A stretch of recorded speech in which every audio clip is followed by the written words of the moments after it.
Hey everyone, welcome. Today we are going to decode a document that might sound a little complicated, but it's actually super important if you're ever dealing with international paperwork. So let's take a guided tour of the Apostille Certificate.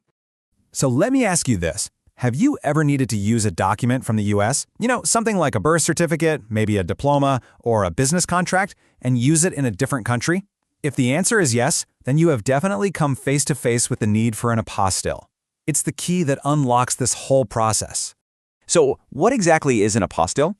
Well, the easiest way to think about it is like a cover sheet that gets attached to your original document. Its one and only job is to prove that the signature of a public official, like a notary public, is legit. And this is the real key right here. It authenticates the signature, not what's written in the document itself. It's basically the government's way of saying, yep, we know this notary, their signature is real, which lets other countries trust it. Okay, to really get a feel for this, let's actually break one down, piece by piece. And it makes sense to start right at the very top, with the header. One of the first things you're going to see, usually right up top, is this really important disclaimer. It says flat out that this certificate is useless inside the United States. Its whole reason for existing is for international use. And they make that crystal clear from the get-go. And right after that, you'll see box number 1, which names the country of origin, in our case, the United States of America. This just drives the point home. This is an American document that's been prepared specifically for a foreign country. All right, let's get to the real heart of the apostille, how it identifies and proves that the notary who signed your original document is the real deal. So these 3 boxes, 2, 3, and 4, they all work together like a team. Box 2 tells you who signed it, so it'll have the notary's name. Box 3 says what their job is, notary public. And box 4 confirms that the seal on the document belongs to that same person. It's a neat little 3-point check. So once the notary's identity is locked in, the state government steps in to certify all of that information. This is the part that gives the apostille its official power.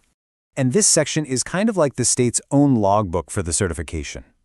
Box 5 will tell you where it was certified, like Austin, Texas. Box 6 tells you the exact date, and Box 7 tells you who issued it, which is almost always the Secretary of State. All right, we are almost at the finish line. This last part is all about the security features and final stamps of approval that make the whole thing complete. So you've got 2 last, super important pieces to this puzzle. Box 8 gives the apostille a unique tracking number, which is confidential. And then Box 9, that's the grand finale. It has the official state seal and the signature of someone from the Secretary of State's office. That's the final official authentication.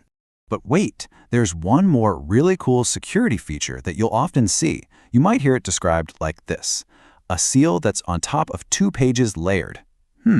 So what on earth does that actually mean? Well, it's actually a pretty genius, low-tech way to prevent fraud. The state will often use an embossed seal and press it right across the corner of the apostille and the original document underneath, basically stapling them together with the seal. So if anyone tries to pull them apart, the seal breaks, and you immediately know it's been tampered with. Pretty clever, right? Okay, so we've just done a full tour of this thing. Let's step back for a second and just review the absolute key takeaways. What are the most important things you need to remember? Now here's something you really got to keep in mind. An apostille you get from Texas might look totally different from one you get in California. The layout, the color of the ink, the design and the seal, that stuff can all change from state to state. But, and this is a big but, the core information in those numbered boxes and the whole purpose of the document, that stays exactly the same no matter where you get it. So if you're ever looking at one of these documents, here's a super simple checklist you can run through in your head. First, is it meant for a foreign country? Second, is its main job to certify a notary's signature? And third, does it have that official seal and signature from the state? If you can say yes to all 3, you've totally got it. You understand what an apostille is all about. And that's our deep dive into the apostille.